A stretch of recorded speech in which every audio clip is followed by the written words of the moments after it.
Warahmatullahi wabarakatuh. Yang saya hormati Bapak Kabupaten Bone yang ditempatkan di Kecamatan Tahu.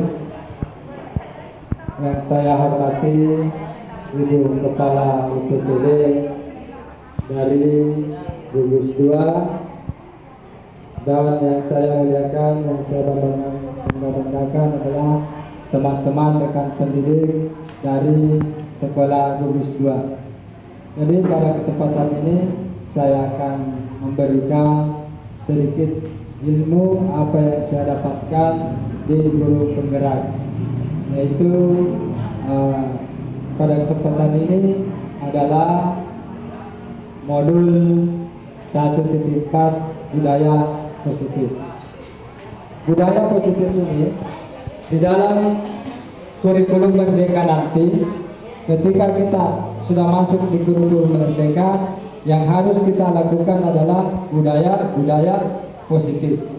Hal-hal yang baik itulah yang ditanamkan ketika nanti kita masuk di kurikulum Merdeka Belajar, karena kita menuju ke platform pelajar Pancasila. Nah, kita mau menuju platform pelajar yang berprofil Pancasila. Yang harus kita lakukan adalah hal-hal yang bisa menuju ke pelajar profil Pancasila. Salah satunya yaitu kebiasaan-kebiasaan yang baik dilakukan di sekolah. Mungkin Bapak Ibu sudah sering melakukan, tetapi belum tahu bahwa sebenarnya seperti ini yang sudah saya lakukan. Hal-hal yang baik seperti inilah yang pernah saya lakukan. Nah, itulah yang harus ditebalkan, harus dilakukan berulang-ulang. Mengapa budaya positif? Karena sesuatu yang dilakukan atau kegiatan yang baik yang dilakukan secara berulang-ulang itu akan membuat sebuah karakter.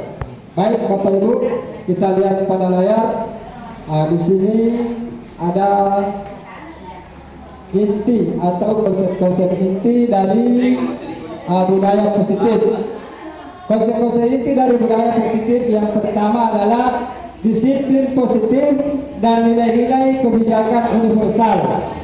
Kemudian yang kedua, motivasi perilaku manusia.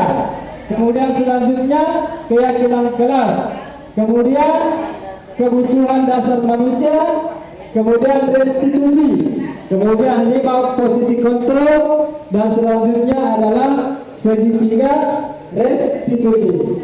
Nah, yang pertama adalah disiplin positif. Kita lihat makna kata disiplin. Ketika mendengar kata disiplin, apa yang terbayang di benak Anda? Apa yang terlintas di pikiran Anda? Kebanyakan orang akan menghubungkan kata disiplin dengan tata tertib, teratur, dan kepatuhan pada peraturan. Kata disiplin juga sering dihubungkan dengan hukuman. Padahal itu sungguh berbeda. Karena belajar tentang disiplin positif tidak harus dengan memberi hukuman. Justru itu adalah salah satu alternatif terakhir, dan bila perlu tidak digunakan sama sekali. Ya, jadi ini yang pertama tadi kita kembali, yang pertama adalah disiplin positif. Kemudian motivasi perilaku manusia. Salah satu motivasi perilaku manusia. Contoh, kita diundang ke sini untuk berkaget. Apa motivasi kita? Apa?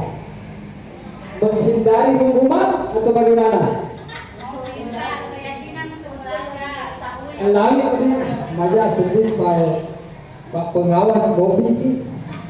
Kuya rana sabari tahu itu namanya menghindari hukuman. Baik, lebih lanjutnya kita lihat apa itu motivasi perilaku manusia.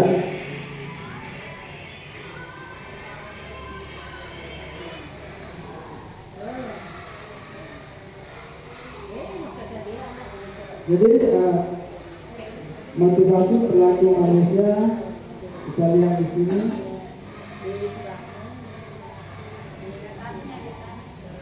Slide berapa di sini?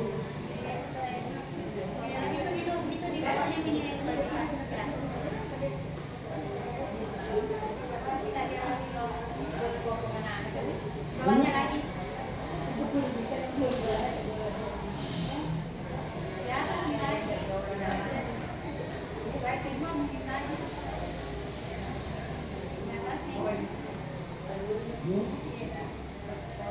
Bawahnya pas. Itu bagus sambung nih. Ya, jadi motivasi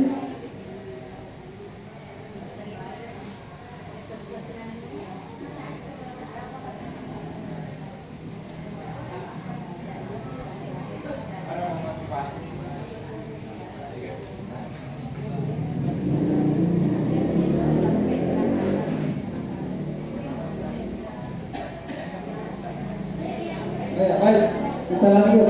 Jadi salah satu motivasi perilaku manusia tadi. Yang pertama, menghindari hukuman.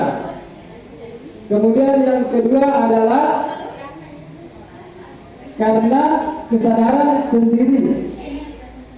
Kemudian yang ketiga, ini diakui.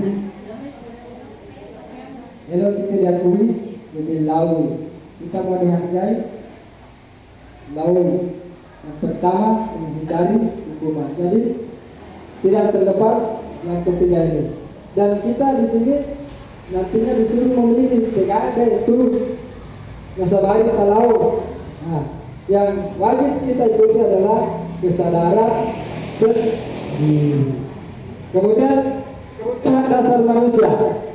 Nah, kebutuhan dasar manusia ini ada beberapa, ada 5. Jadi contoh di sekolah, anak-anak kita kena betah, biar anak-anak kita betah, dengan kita langsung jadi biasa ada agak langsung kipas, berapa di kipas dapat dikenal.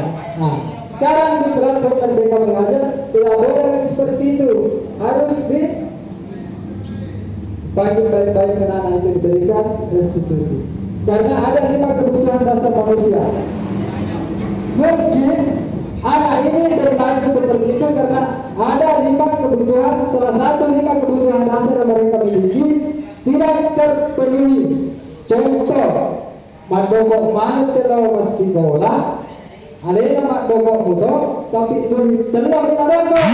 Yang kedua itu nanti mantre, enalai, alumna, silona. Ah, jadi kemarin pengurangan karena ada kebutuhan di dalam dirinya tidak terpenuhi, merasa bosan, dia mau bebas. Nah, jadi kalau kebutuhan dasar manusia yang 5 ini itu yang kita ketahui, maka anak-anak yang melakukan pelanggaran kita bisa antisipasi, kita bisa carikan solusi. Kemudian lanjut ke poin yang keempat, keyakinan kelas. Nah, keyakinan kelas dulunya ada namanya aturan kelas, peraturan. Sekarang kenapa berubah menjadi keyakinan kelas? Karena salah satu kelebihannya adalah anak-anak kita di sekolah kabur peraturan. Ada namanya kesepakatan kelas. Silakan nak bikin agak kabut aturan. Contoh tadi seperti ini kita bisa bikin aturan. Misalnya datang jam sekian, tidak boleh makan. Ketika belajar tidak boleh makan. Ketika datang di sekolah harus membersihkan dan lain sebagainya. Kuburan yang ada emang kabut pakudodo dari kertas nanti mana kerti tempel. Jadi ada kaburan apa namanya?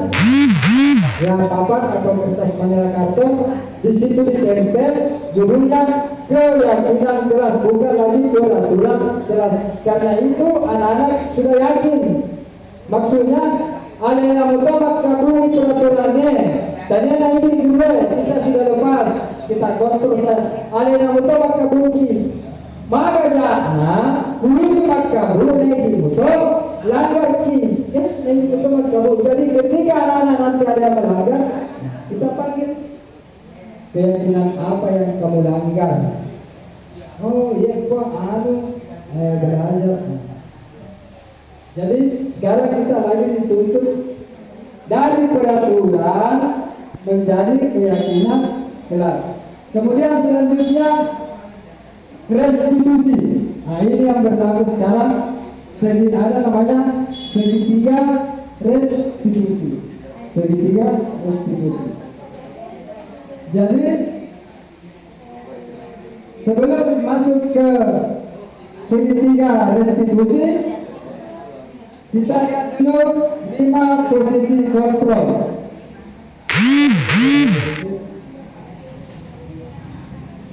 Ya, oke, baik. Sebagai guru, ini yang kita miliki: penghukum, pembuat merasa bersalah, teman, pemantau, manajer.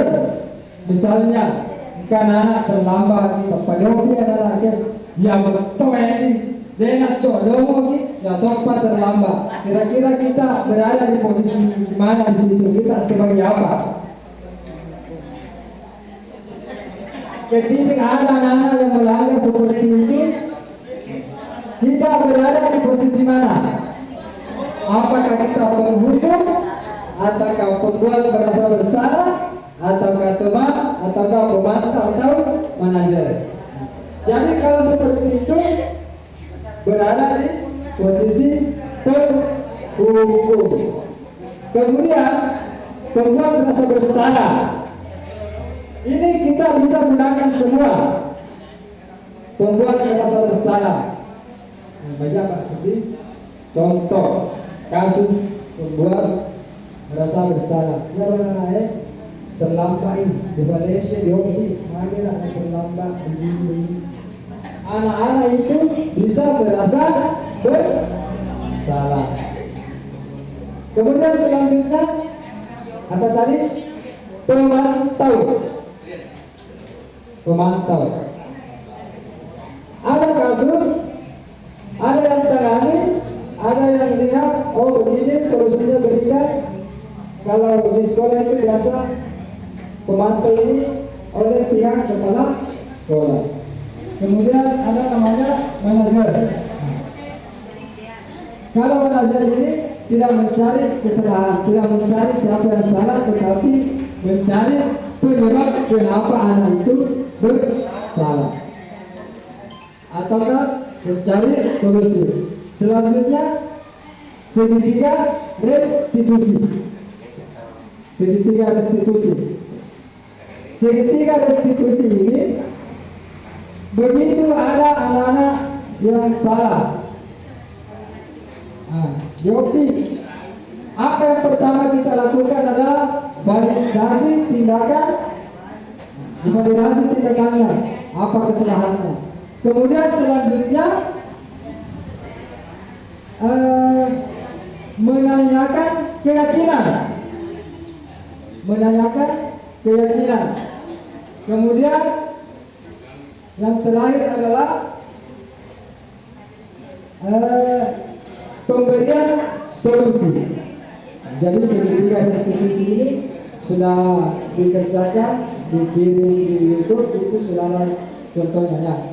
Itu yang harus kita lakukan sekarang. Segitiga sebenarnya ini masih juga berdasarkan anak bermasalah di OPI, di Malaysia, itu sudah masuk segitiga restitusi.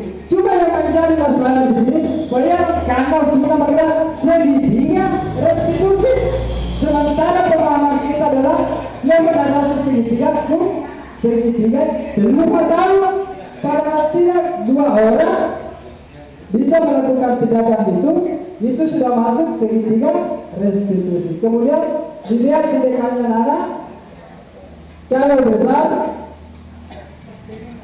melanda pelanggarannya baru berlaku itu segitiga restitusi.